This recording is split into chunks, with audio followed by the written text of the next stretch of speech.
Welcome. So let's pick up right where we left off. So remember that the meta cabinet, which you can see by clicking here, is you can do two things on it. You can manage your current collection, your current workspace, and you can browse and load workspaces that have been saved both by yourself and by others.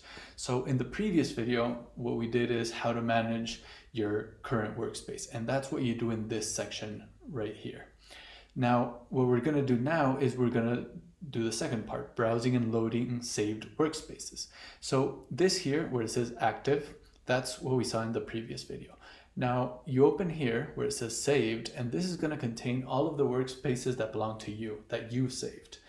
And if you look at here in public, that's going to hold all of the workspaces that others have saved and set as public. So let's look at the your own saved workspaces first. They're organized in a folder manner. So the folders here, that's the name of the workspace: Quick WS, Expo, Samples, etc.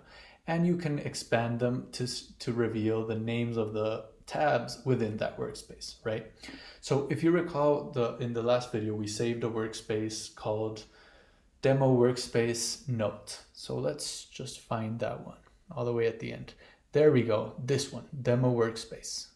And remember, we did that note, Demo Workspace Note. All right, so when you load a workspace, you can load it in two different ways. One, you can open it, and the second one, you can clone it. So what does opening mean? Opening is like when you open a file. You open a Word file, open it, and then you can edit it, and then you can save it again, and the file has been changed. Cloning it makes a copy of that workspace. So you can, when you clone a workspace, you can then do anything you want to it, and it's not going to affect the original. So let's try both things first. So right here, when you look at this workspace, you can see that there's this button that says open and this button that says clone, and you can also delete from your remote workspaces. So let's start off with opening, right? So we click on open, and there we go. We have this turned green because this is now an open workspace, and it appeared right here. So these are the tabs that we saw in the previous video. So do you remember how the trifecta tab was? Let's just click on it, and you learned how to do this in the previous video. That's right, this crazy tab with a bunch of graphics. Now let's delete some of these modules here, and then let's just leave one. So what happens if right now I do save? I click save, and what's going to happen here is that then, let's say we close it, we come here tomorrow, and you look at your saved workspaces, you open it again, and now what's going to be on the trifecta? Well, just two of these, because you opened it and you edited it, and then you saved it. Now, the difference with cloning it is, let's close this workspace, and now instead of opening it, let's clone it. So we clone it, and then see how this isn't green anymore? This is because it's a completely separate workspace.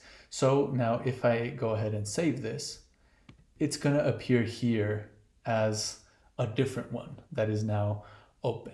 So that's the first thing that we do with the workspace. You can open or clone your saved workspaces. Now with the public workspaces, you cannot open them, well, because they're not yours. So let's just delete this and see that in the public workspace section, it only has the clone button. You cannot open them, you can only clone them. So if we go ahead and just clone this one right here, it has now cloned all of this. And now if I want to have this for myself, I can save it, and let's just edit it, and JK cloned personal, right? Let's edit that, and now let's save it. Perfect. So now if I go to the saved area, I'll go to the bottom, and there it is. So you've now learned how to clone and open your personal workspaces, how to clone the workspaces in the public collection. Now, there's one other thing that we should take note of. So let's delete, right? So look at how, notice the buttons here, right? So right now we have this open and this clone. They're on the workspace section. But notice what happens when, let's say I clone this. Did you see how these buttons disappeared and now you have clone buttons on all of these layouts? That's because you can also clone specific tabs. So when you have a workspace, when you don't have a workspace, like there's no workspace, you cannot clone a tab because there's no workspace to load it into. But you can clone a workspace.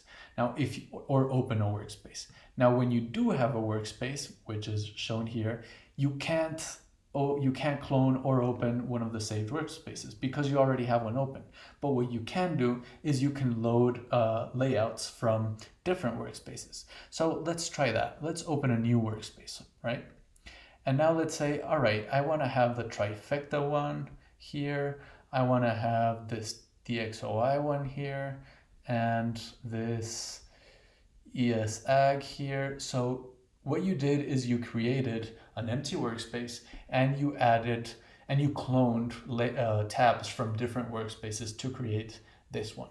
And let's edit it as composed. Let's call it that. And there we go, saved. And now we can see it right there as saved.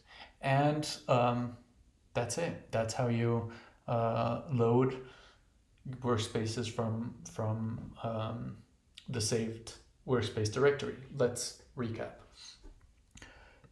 You can, on your saved collections, on your saved workspaces, you can open them and you can clone them.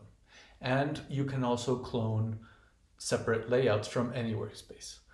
On the public workspaces, you can only clone either the entire workspace or the layouts. And that covers it for this section. And thank you.